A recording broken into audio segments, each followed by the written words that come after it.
उत्पत्ति अध्याय 33। याकूब ने आंखें उठाकर यह देखा कि ऐसा 400 पुरुष संग लिए हुए चला आता है। तब उसने बच्चों को अलग अलग बांट कर लिया और राहेल और दोनों दासियों को सौंप दिया। और उसने यह सब से आगे लड़कों समेत दासियों को और उसके पीछे लड़कों समेत लिया और सबके पीछे राहेल और यूसुफ को रखा।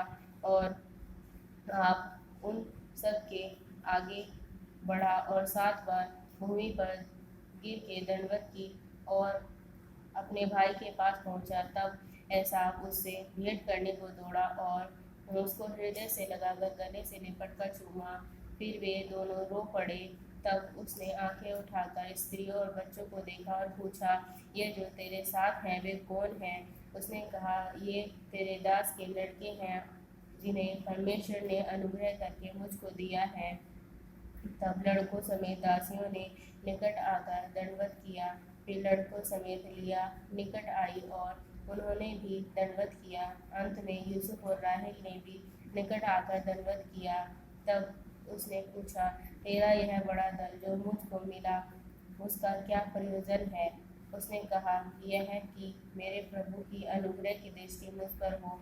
एसाव ने कहा, हे मेरे भाई, मेरे पास तो बहुत है, जो कुछ तेरा है वह तेरा ही रहे।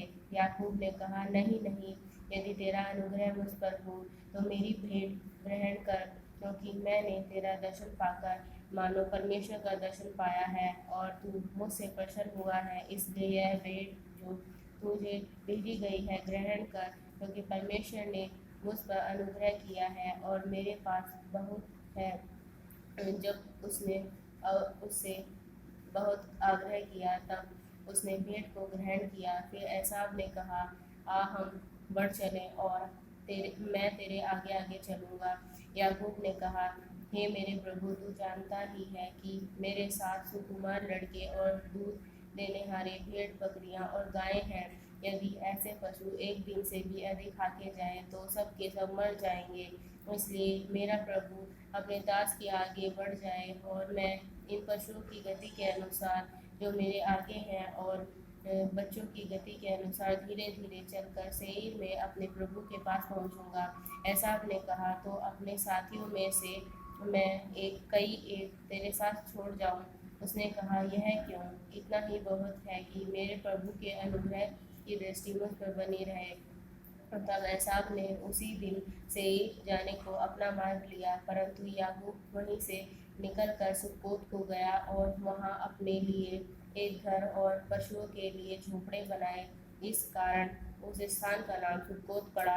याकूब जो पद्दनराम में से आया था, उसने कनान देश के शकेम नगर के पास कुशल क्षेम से पहुंचकर नगर के सामने डेरे खड़े किए और भूमि के जिस खंड पर उसने अपना तंबू खड़ा किया उसको उसने शकेम के पिता हमोर के पुत्रों के हाथ में 100 कसीतों में मोल लिया।